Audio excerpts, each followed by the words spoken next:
Everyone, आप सभी का स्वागत है लेट्स स्टडी द बेसिक में। तो चलिए करते हैं इंग्लिश की बुक पूर्वी से। क्लास 6 की बुक है पूर्वी नई वाली, और उसमें से करते हैं यूनिट 5 और चैप्टर 13 हमारा भारत इनक्रेडिबल इंडिया, अतुल्य भारत। तो आज हम पढ़ेंगे अपने इंडिया के बारे में कि ये इनक्रेडिबल क्यों है, अतुल्य भारत क्यों है, और इंडिया अपना इंडिया तो है ही। तो स्टार्ट करते हैं। Bharat has been known world wide as a land of wise and heroic individual, कि जो भारत है उसे पूरे संसार में कैसे जाना जाता है, लैंड ऑफ वाइज मतलब बुद्धिमता का क्षेत्र, हीरोइक इंडिविजुअल की यहाँ पे जो व्यक्ति है वो इतने हीरोइक हैं, उनके अंदर ही ऐसे गुण हैं जो एक हीरो के अंदर होते, से महाराणा प्रताप, मराठे हो गए, और जितने भी हमारे यहाँ पे जितने युवा हुए हैं वो सब क्या है, वो हीरोइक हैं। And its rich and diverse culture has attracted numerous travelers since ancient time. जैसे आज आप अगर कहीं घूमने जाते हो वहाँ आप टूरिस्ट बाहर देश के भी देखते हो, ऐसे ही शुरू से ही हमारा जो इंडिया है अपने कल्चर की वजह से, और इसका कल्चर कैसा है, रिच और समृद्ध और डाइवर्स है, विविधता से भरा हुआ है। और जो ये इंडिया का कल्चर है ये बहुत सारे ट्रैवलर्स को बहुत पुराने टाइम से ही अपनी तरफ अट्रैक्ट करता हुआ चला आ रहा है। The people here live in unison presenting to the world unity in the diversity. तरह तरह के कल्चर को मानने वाले, तरह तरह के धर्म को मानने वाले, तरह तरह की लैंग्वेज बोलने वाले एक यूनिटी के साथ रहते हैं। तो ये दिखाता है कि इंडिया डाइवर्सिटी के साथ भी यूनाइट है।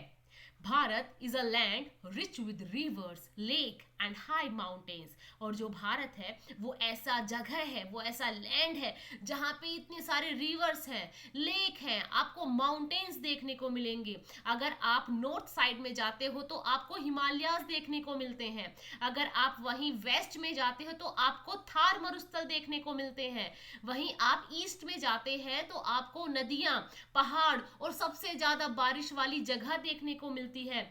आप साउथ में जाते हैं तो आपको प्लेट्यूज देखने को मिलेंगे, नदियां देखने को मिलेंगी, है ना। आपको श्रीलंका के साथ भारत जुड़ता हुआ दिखाई देगा।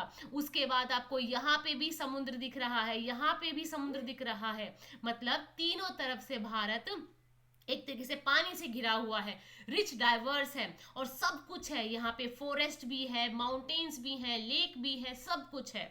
And it's green forest are home to many plants, insects, birds and animals. और जितने भी भारत में फॉरेस्ट है वो घर है किसका, बहुत सारे प्लांट्स का, इंसेक्ट्स का, बर्ड्स का और एनिमल्स का।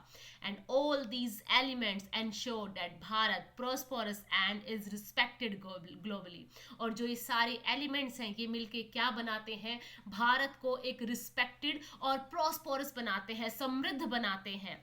एज इट्स एन इनहेबिटेंट, जो यहाँ रहने वाले लोग हैं, we need to continue working hard and make sure that it prosperous, कि हमें हमेशा ये मेहनत करनी है, ये हार्ड वर्क करना है ताकि जो अपना इंडिया है वो प्रॉस्परस बने रहे, है ना।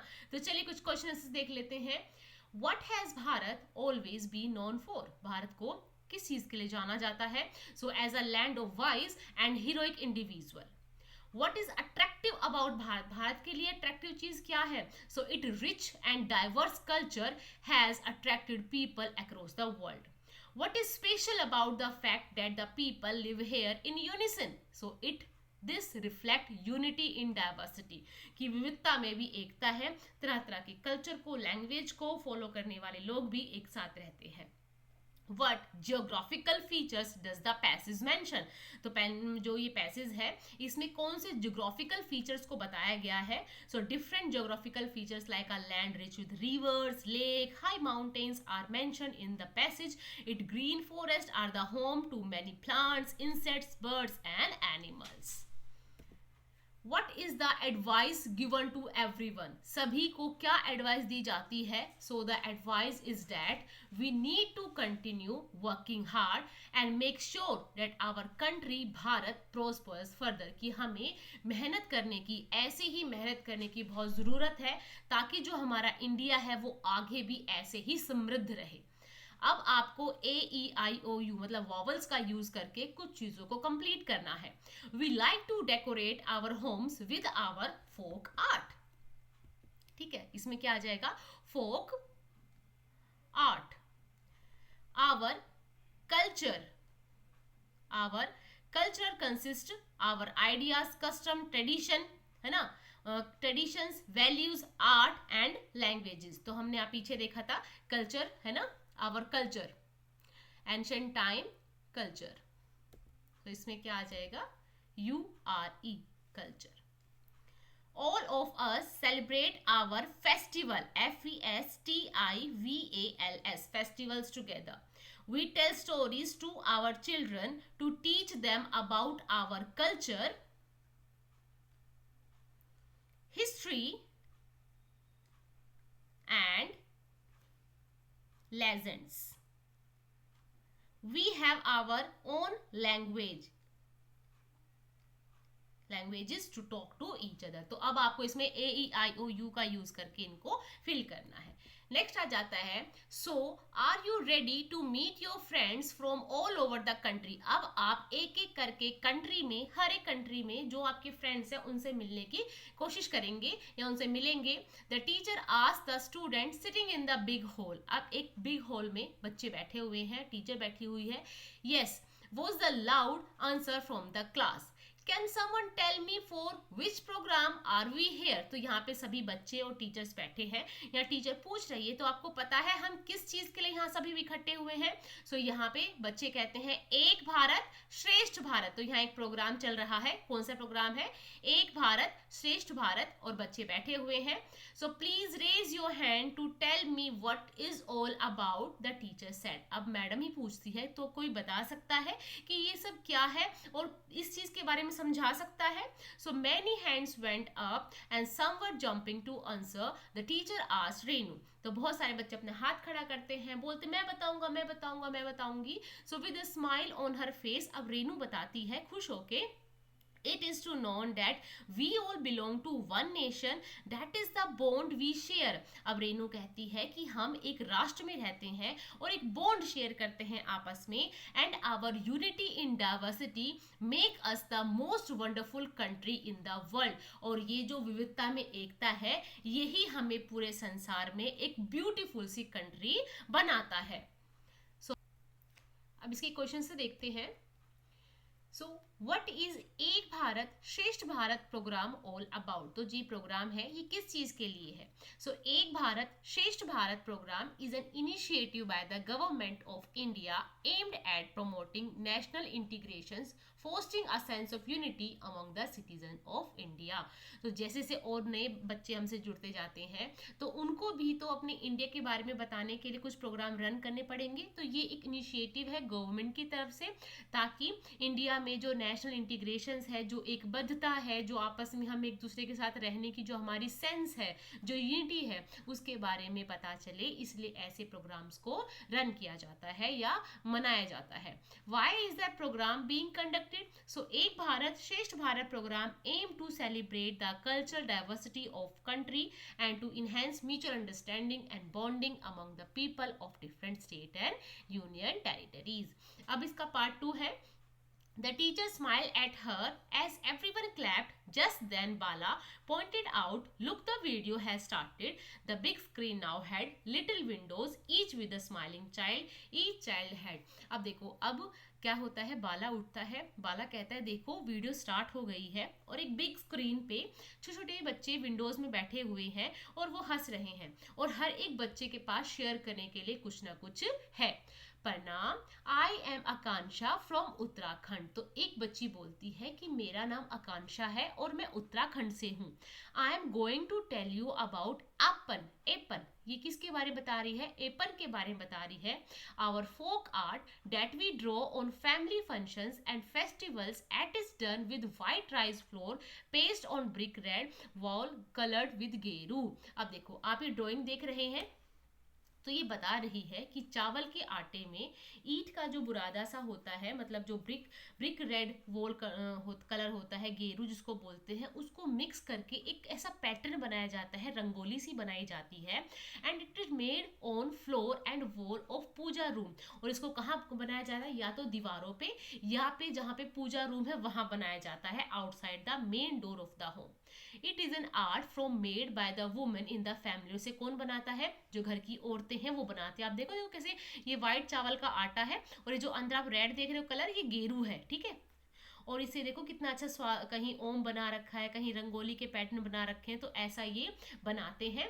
The design are very beautiful and mathematical and are based on our culture tradition and observation. और देखो ये बिल्कुल आप देखो एक सिमेट्री है, पैटर्न्स को फॉलो किया गया है, तो ये दिखाया जाता है हमारे कल्चर ट्रेडिशन को, मतलब उत्तराखंड के ट्रेडिशन और कल्चर को दिखाता हुआ ये एक फोक आर्ट है।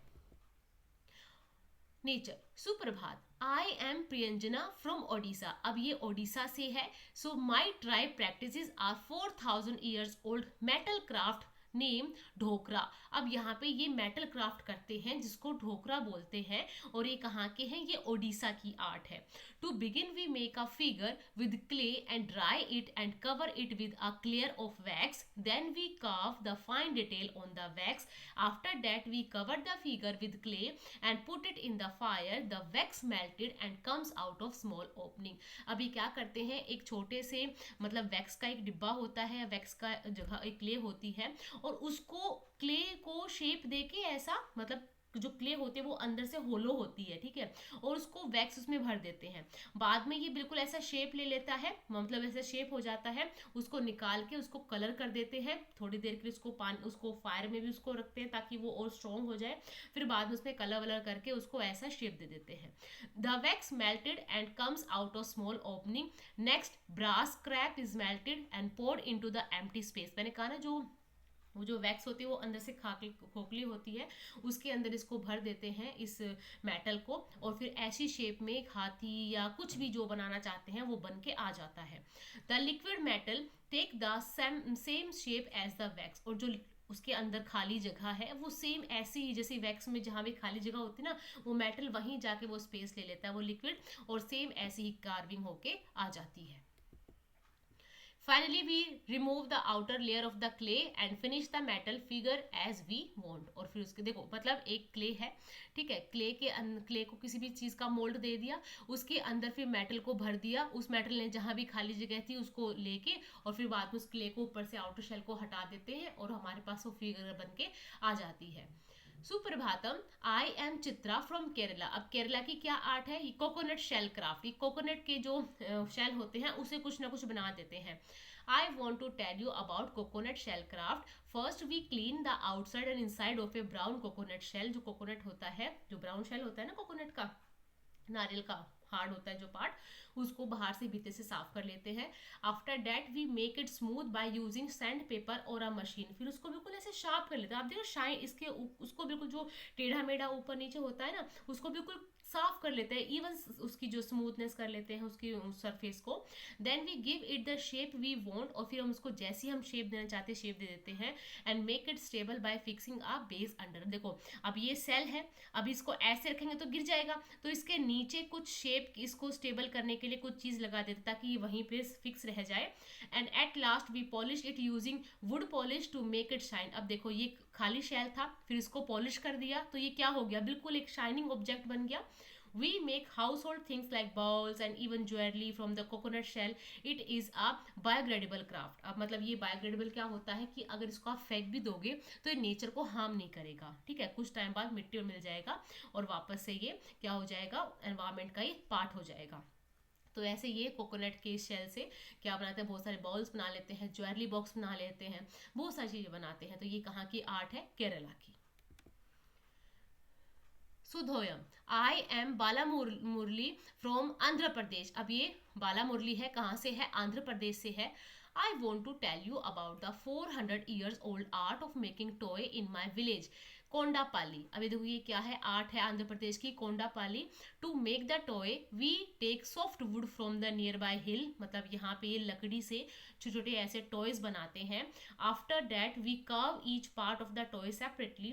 Then we use makku, a paste of tamarind seed powder and saw dust to join the pieces together. मतलब पहले अलग अलग पार्ट बना दिया, पहले चक्का बना लिया, ये बैल बना लिए, ये हाथ बना लिया, इंसान बना लिए, फिर उसके बाद ये एक पेस्ट बनाते हैं सो डस्ट का और टर्मरिड का, उसे क्या करते हैं फिर इसको पेस्ट कर देते हैं आपस में. Next we add details and finish the toy. Finally we use oil and water colour और vegetable dyes enamel paints to colour them. और बाद में इसको कलर कर देते हैं कि ताकि ऐसे कलर यूज करते जो एनवायरमेंट में ही मिल जाए, उनको एनवायरमेंट को हार्म ना करें. And these toys are based on folk stories, animal, birds, bull cart, rural life etcetera. और जो ये चीजें बनती है वो एनिमल्स की, बर्ड्स की, बुल कार्ट की, ऐसी कुछ स्टोरीज के ऊपर बेस्ड होके बनती है. तो चलो डिस्कस कर लेते हैं. On the basis of what the speaker said about the art form complete the table given below. तो देखो इन बच्चों ने किस किस स्टेट के बारे में बताया है, क्या क्या बताया है, तो वो देखते हैं.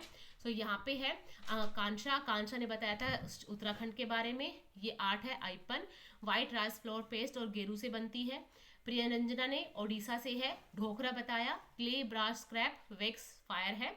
चित्रा कहाँ से है, केरला से है. केरला में क्या होता है, कोकोनट शेल क्राफ्ट होता है. Brown coconut shell, sand paper, wood polish का इस्तेमाल होता है. बाला मुरली ये आंध्र प्रदेश से है. कोंडापल्ली खिलौने बनाते हैं. A paste of turmeric seeds powder, saw dust, oil, water colour, vegetables dye and enamel paints इनका यूज होता है. आज के लिए इतना रखते हैं. आई होप आपको चैप्टर समझ में आया होगा. ऐसी और वीडियोज में सब्सक्राइब करें. Thank you and keep watching.